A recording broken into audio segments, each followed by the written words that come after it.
Disney wasn't the first to make controversial choices when it comes to Star Wars.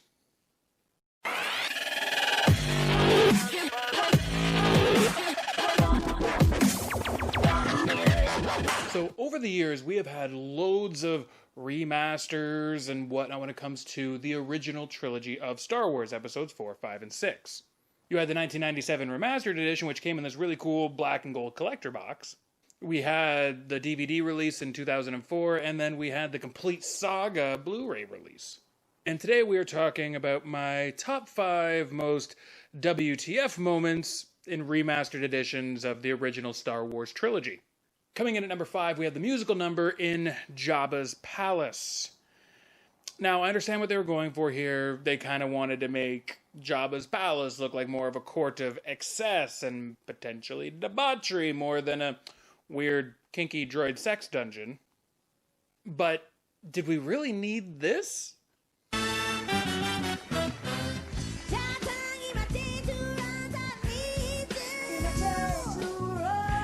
Now, don't get me wrong, the song is pretty catchy, and without this scene, we wouldn't have realized that Boba Fett is just a pretty rad-looking dad who just can't wait to get some fresh grass stains on them white New Balance.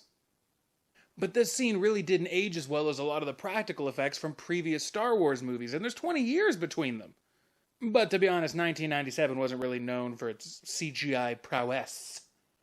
The way I look at it, this is a just because you can do something, it doesn't always mean you should sort of thing.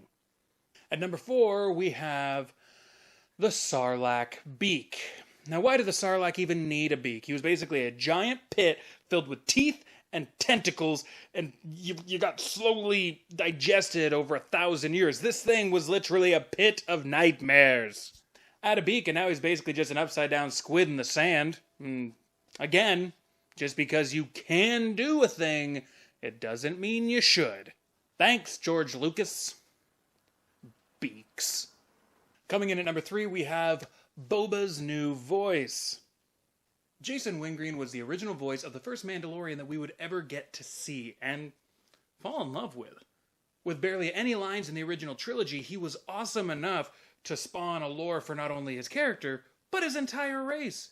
And on top of that, he looked badass in khakis. And that's no small feat.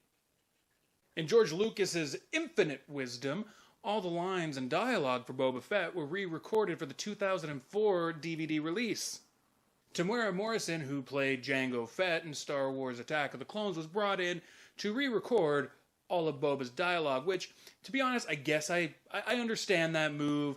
You know, Boba Fett being a clone of Jango Fett, and at the end of the day, like, Boba Fett's probably about the same age that Jango Fett was when he kind of, had that, took a little too much off the top, if you know what I'm saying. So in keeping with the new canon, I understand it, and it's actually kind of a smart move, but at the same point, Jason Wingreen's voice is now completely gone. You can't find nearly any footage of it unless you're looking online, or you have an old VHS copy lying around somewhere, and potentially a VCR to play it, like I do. So the main thing that kills me about all of this is that you have somebody who was a part of the saga for nearly 30 years, I guess, at that point, and now just gone. Just out of it. Bye-bye. Toodaloo. So since we're talking about replacing characters that for decades have been canon, that brings us to number 2, where we need to talk about the Sith and the Tree Hut. In the original release of Return of the Jedi, Sebastian Shaw,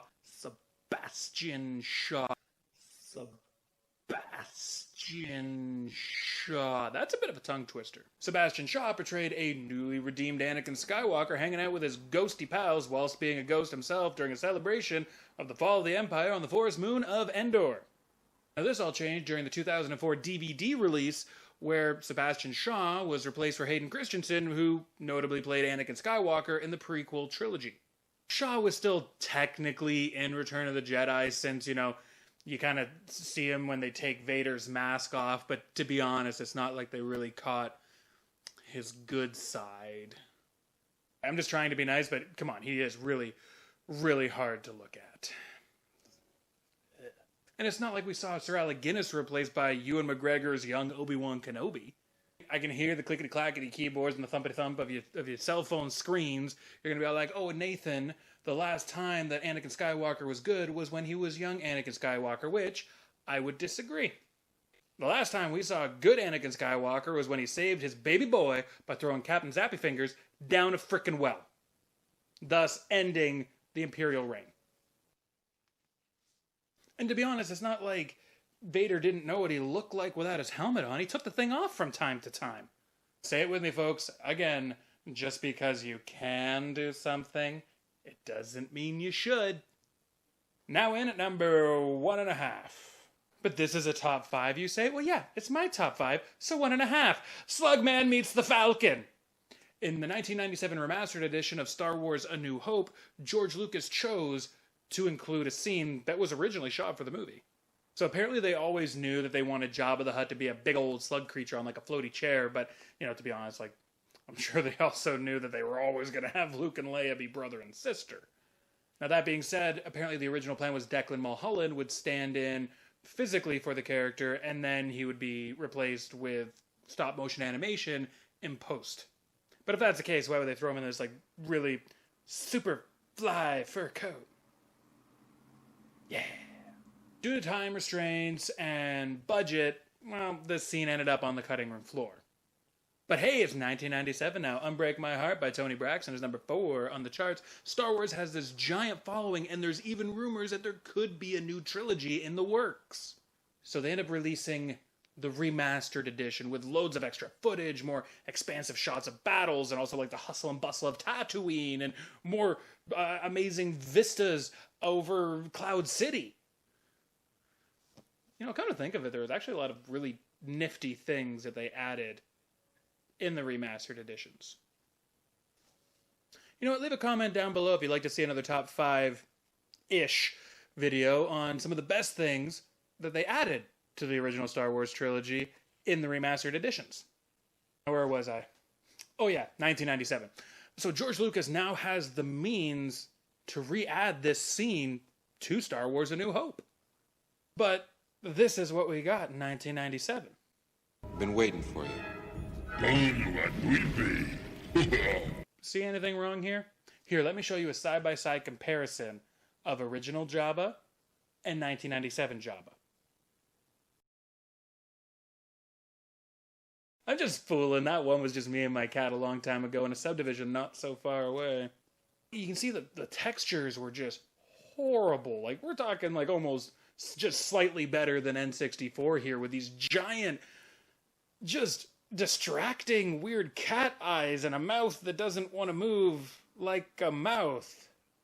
But this isn't the worst part. At one point during the filming, Harrison Ford actually walks behind Declan Mulholland during conversation.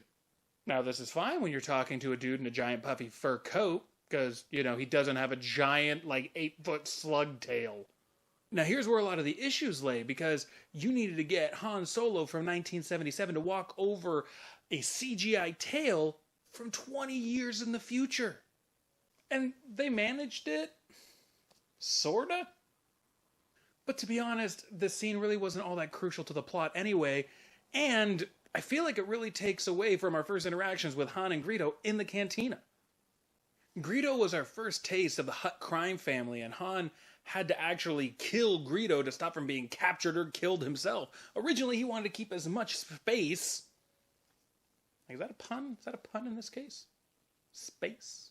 Star Wars? But he wanted to keep as much space between him and the Hutts as humanly possible. The Hutts were dangerous, and we were terrified for Han when Boba Fett tells Vader that he's taking Han to Jabba the Hutt at the end of The Empire Strikes Back. But all that big boss crime family fear completely disappears when you let a smuggler literally walk all over you. And now that brings us to number 1 on our list, which is fixing the lightsaber effects during the training montage scene on the Millennium Falcon in Star Wars A New Hope. I couldn't even keep a straight face. No. It's Han shot first. He always shot first. Greedo never shot first. You can't tell me otherwise. I don't care what canon is. Han shot first! So in the 1997 Remastered edition, George Lucas chose, for reasons, to alter the altercation between Han Solo and Greedo in the cantina. Originally, Han shoots Greedo under the table when he realizes that there's no reasoning with this henchman, but George Lucas thought that Han shooting first made him look like less of the reluctant hero that we ended up getting and more of a calloused killer. But the fact that he only had one option that didn't end in him either being tortured in a kinky droid sex dungeon or dead, to me this was self-defense, and I feel like a lot of us felt the same way. We never looked at Han as being this calloused killer. He just did what he had to do. He looked badass doing it. But they had to do some very odd things in order to make this scene work. Because you can't have Greedo missing from less than 3 feet away with his blaster pointed directly at Han, clearly having the upper hand. So they ended up having to break Han Solo's neck in order to save his life.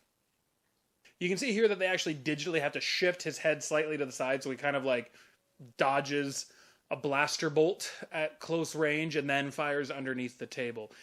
Again, this is another one of those moments where just because you can do something, it doesn't mean that you should. And I'm sorry, this is a very fresh wound to me still. I do not care if it's 23 years old at this point. It hurts. It can vote. You know, that's a decision that can vote. So, you know, like I can still get mad at it, I guess. I don't know why voting has anything to do with this. All I know is that it hurts. It sucks. And the scene looks awkward. And Han shot first. I'm sorry. Han shot first. Get away here. Get out of here with your nonsense. He shot first. I just don't understand it. It hurts my brain. If they didn't include the Jabba the Hutt Falcon scene in A New Hope, they wouldn't have needed this whole rework. Because admittedly, yeah, sure, maybe Han shooting Greedo under the table looks real freaking bad when he then walks over to Jabba the Hutt by the Falcon going, hey, how's it going, buddy? And here, let me step on your tail. You're not going to hurt me because, yeah, freaking Jabba the Hutt looks like a pushover now. Which he never did in the original because he was only just whispers, essentially. That was it. We feared him through whisper. But that's it. That's my top 5-ish most WTF moments in the remastered edition of the original trilogy. Did you know that these even existed? Did you have some that you think that should have made this list? If so, leave it down in a comment below. Thanks for watching Wreck All the Things. My name's Nathan, keeping everything awesome, everything nerdy. Peace.